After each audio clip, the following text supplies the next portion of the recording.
What happens when one of Hollywood's most unpredictable actors sits across from daytime television's most controversial host, and a simple interview about his latest film turns into the most explosive confrontation ever caught on live television?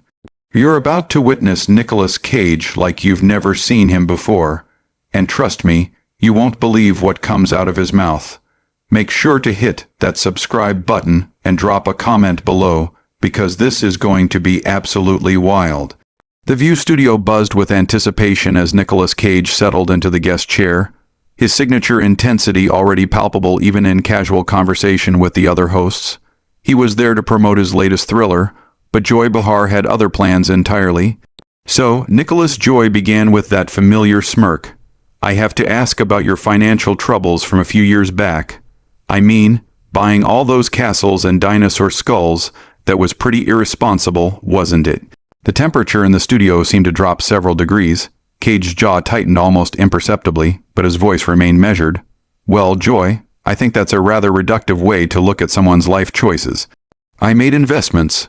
Some worked out, some didn't. That's called being human, investments." Joy laughed, turning to the audience. "Is that what we're calling buying a pyramid tomb now? Come on, Nicholas. You have to admit some of those purchases were just crazy." Whoopi Goldberg shifted uncomfortably in her seat, clearly sensing the tension building. "Joy, maybe we should focus on the movie," she suggested diplomatically. But Joy was just getting started.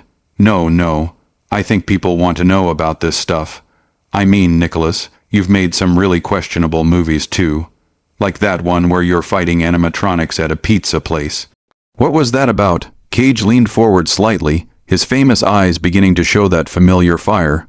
"You know, Joy, I find it interesting that someone who's made a career out of sitting at a table and offering opinions would critique someone who actually creates art." The audience went silent. Even the cameramen seemed to hold their breath. Joy's smile faltered for just a moment before returning with renewed venom. "Art? Is that what you call screaming about bees or dressing up like a bunny rabbit?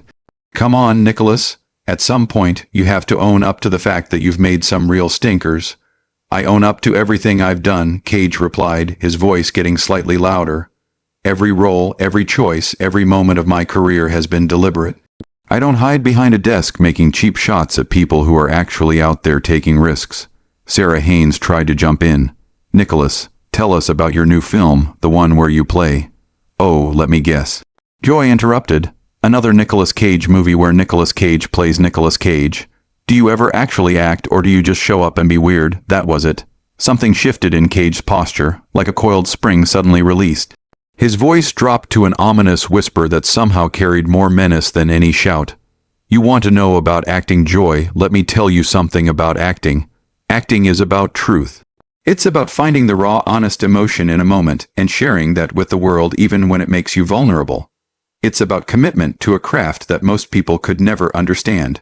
Joy rolled her eyes dramatically. "Oh, please spare me the lecture. You're not Marlon Brando, Nicholas. You're the guy who screams about stealing the Declaration of Independence. And you're the person who thinks making jokes about other people's lives passes for entertainment." Cage shot back, his voice rising. "At least when I commit to something, I commit fully. When I take a role, I don't phone it in. I don't sit in judgment of others while contributing nothing meaningful to the world." The other hosts were frantically trying to regain control of the situation, but it was like trying to stop a freight train with their bare hands. Contributing nothing. Joy's voice pitched higher, clearly stung by the accusation. "I've been in this business longer than you've been alive, sweetheart.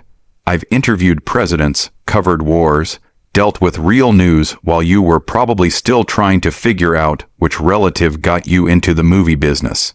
Cage's eyes flashed dangerously. "There at Island, the real Joy Bay, when you can't win an argument with facts, you resort to personal attacks and assumptions. For your information, I earned my place in this industry through years of training, dedication, and yes, taking risks that safe little talk show hosts would never dare to take." "Safe?" Joy practically shrieked. "You think what I do is safe? Do you have any idea what it's like to face criticism every single day? To have people analyze every word you say? The difference," Cage said, standing up slightly in his chair, "is that I face that criticism for creating something. You face it for tearing other people down. There's a world of difference between being criticized for your art and being criticized for being cruel. Joy slammed her hand on the table. Cruel, I'm being honest. Someone has to tell the truth about these ridiculous movies you make. Ghost Rider, really? A flaming skeleton motorcycle rider? What adult thought that was a good idea? Cage's voice suddenly went deadly quiet, which was somehow more intimidating than if he had screamed. You know what, Joy? I'm beginning to understand why people change the channel when you start talking. The studio audience gasped audibly at Cage's cutting remark about people changing the channel.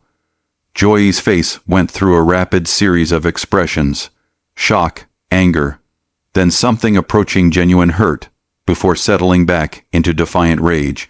Excuse me, Joy's voice cracked slightly. Did you just insult my ratings? My show has been on the air for decades. I have millions of loyal viewers who tune in specifically to hear what I have to say. Cage tilted his head, studying her with the intensity he usually reserved for his most dramatic roles. And yet here you are using your platform to attack a guest instead of having a meaningful conversation. Tell me, Joy, when was the last time you created something that brought joy to people instead of just stirring up controversy?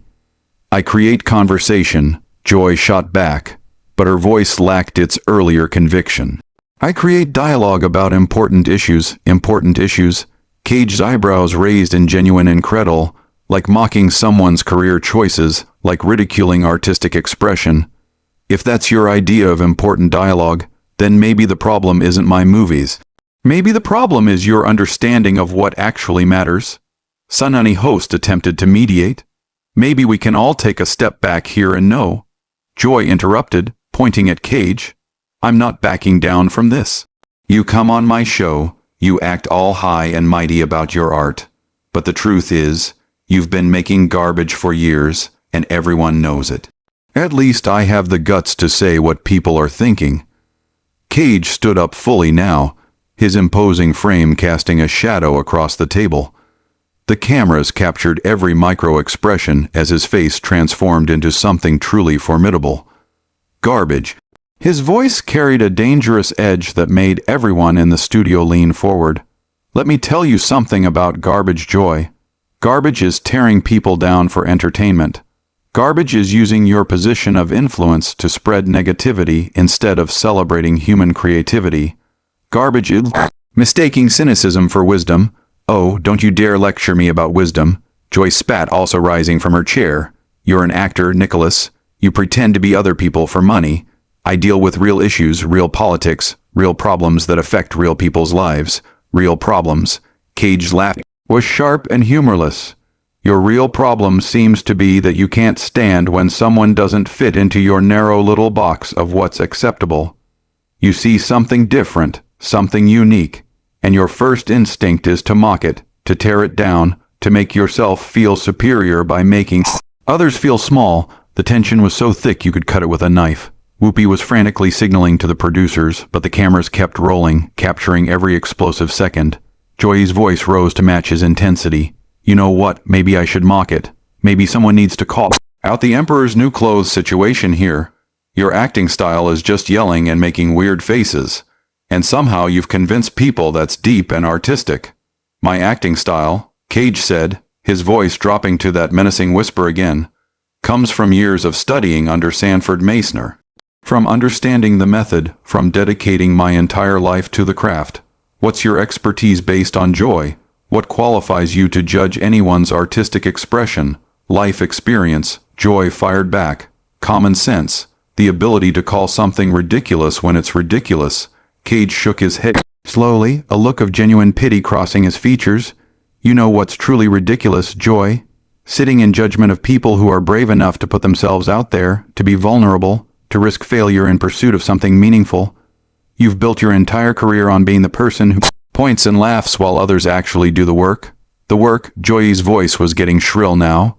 What work? Screaming about stealing the Constitution isn't work. It's a paycheck for overacting. And what you do isn't even that, Cage replied coldly. At least when I overact, I'm trying to give audience an experience, trying to make them feel something. What you do is just meanness disguised as commentary. Anna Navarro tried desperately to change the subject. Nicholas, your fans really love your commitment to your roles. His fans are probably teenagers who think loud equals funny. Joy interrupted, clearly unable to let it go. Mature audiences want subtlety, sophistication, not whatever this island. Cage's eyes lit up with a dangerous fire. Mature audiences, is that what you call your demographic? People who tune in to watch you bully guests and spread gossip. That's your idea. Mature entertainment? I don't bully anyone, Joy protested, but her voice wavered. I ask tough questions. I hold people accountable. Accountable for what? Cage demanded. For daring to make choices you don't approve of. For having the audacity to be different. For refusing to play it safe like you've done your entire career. The accusation hit its mark. Joy's face flushed red with anger and something that looked suspiciously like shame. Play it safe, she sputtered. Do you think what I do is safe? Do you think it's easy to sit here every day and deal with criticism from people like you, who think they're better than everyone else?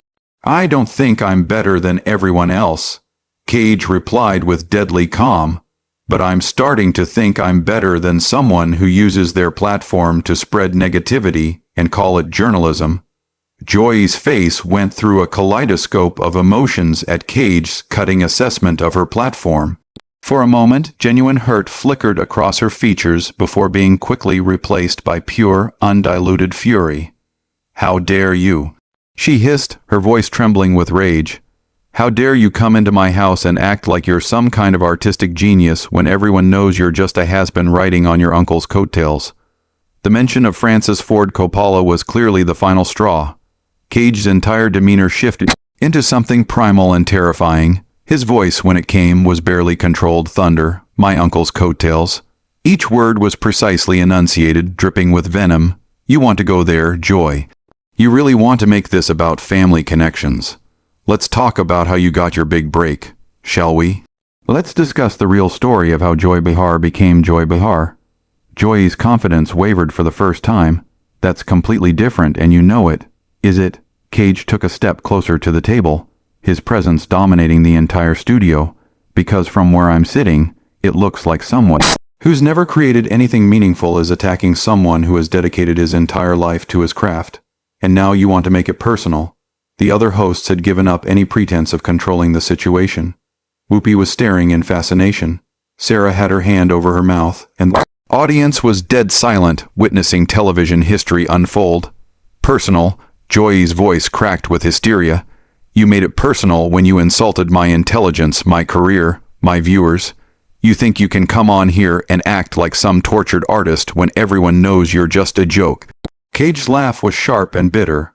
A joke. You know what's a joke, Joy? The fact that you think tearing down other people makes you important.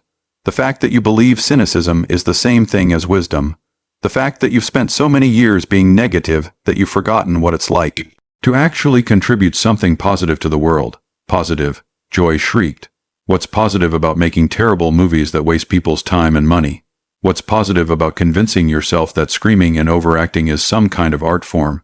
Cage slammed his hand on the table with such force that the water glasses jumped. What's positive is that I try. Joy. What's positive is that I put myself out there. I take risks. I attempt to give people experiences they've never had before. Sometimes I fail, sometimes I succeed, but at least I'm not hiding behind a desk making cheap shots at people who are actually in the arena. The reference to Theodore Roosevelt's famous speech clearly went over Joy's head, but the power behind Cage's words was unmistakable. His voice rose to a crescendo that filled every corner of the studio. You want to know what my movies are really about? They're about passion, about commitment, about refusing to play it safe in a world full of people like you, who think the highest form of entertainment is watching someone else fail. Every single role I've ever taken, from the smallest independent film to the biggest blockbuster, has been approached with the same level of dedication and respect for the craft. Joy was backing away slightly now, clearly intimidated by the sheer force of his presence. That's all well and good, but it doesn't change the fact that some of your movies are objectively terrible. Objectively terrible. According to who? Cage's voice dropped to that dangerous whisper that somehow carried more menace than any shout. According to you, according to critics who wouldn't know genuine artistic risk if it bit them on the rear end. According to people who think safe, predictable mediocrity is somehow superior to ambitious failure. According to audiences, Joyce stammered, clearly struggling to maintain her footing in the argument. According to box office numbers, according to common sense, Cage shook his head slowly, a look of genuine pity replacing the anger in his eyes. You really don't get it, do you, Joy? You think art is supposed to be safe. You think creativity is supposed to fit into neat little boxes that make everyone comfortable. You've spent so long living in that world that you can't even recognize authenticity when it's standing right in front of you. Authenticity? Joy's voice was getting higher and more desperate. Is that what you call it when you buy dinosaur skulls and pyramid tombs? Is that authentic, or is that just rich guy weirdness? The personal attack seemed to energize Cage rather than hurt him. His response came with the full force of his considerable talent behind it. You know what, Joy? Yes, I bought unusual things. Yes, I made choices that other people wouldn't make. But at least I lived my life instead of sitting in judgment of people who actually have the courage to be different. At least I didn't spend my career hiding behind safe opinions and manufactured controversy. Joy was visibly shaking now, whether from anger or something else entirely. I'm not hiding behind anything. I say what needs to be said. Someone has to call out the nonsense. The nonsense. Cage's voice rose to a roar that could probably be heard in the parking lot. Real nonsense is thinking that destruction is the same as criticism. The real nonsense is believing that tearing people down makes you important. The real nonsense is wasting a platform that could be used to celebrate human creativity and instead using it to spread misery and negativity. The studio was so quiet you could hear a pin drop. Even the camera operator seemed frozen, afraid to move and break the spell of what they were witnessing. Joy made one last desperate attempt to regain control. I'm not spreading misery. I'm being honest about quality. I'm refusing to pretend that everything is wonderful when it's not. Cage stared at her for a long moment, and when he finally spoke, his voice carried a weight that seemed to press down on everyone in the room. Joy, the saddest part about this entire conversation is that you actually believe that. You've convinced yourself that negativity is honesty, that cruelty is truth-telling, that your inability to appreciate something different is somehow a virtue. But here's what you don't understand. You don't get to decide what art means to other people. You don't get to determine what brings joy or meaning to someone's life. All you get to do is choose whether you're going to add something positive to the world, or whether you're going to spend your time tearing down the people who are actually trying to create something beautiful. He straightened up to his full height, every inch the imposing figure that had captivated audiences for decades. I feel sorry for you, Joy. I genuinely do. Because somewhere along the way, you forgot that the point of art, the point of entertainment, the point of human expression is to connect with each other, to share experiences, to find common ground in our shared humanity. Instead, you've chosen to use your platform to divide, to mock, to diminish. And the truly tragic part is that you think that makes you important. Joy opened her mouth to respond, but no words came. For perhaps the first time in her television career, Joy Behar was completely speechless. Cage gathered himself, smoothing down his jacket with the dignity of someone who had just delivered a masterclass in both acting and human decency. "Thank you for having me on your show," he said with devastating politeness. "I hope your viewers got the entertainment they were looking for."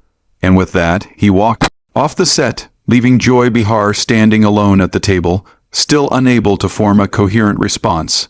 The camera lingered on her shocked face for several long seconds before finally cutting to commercial, but the damage was already done.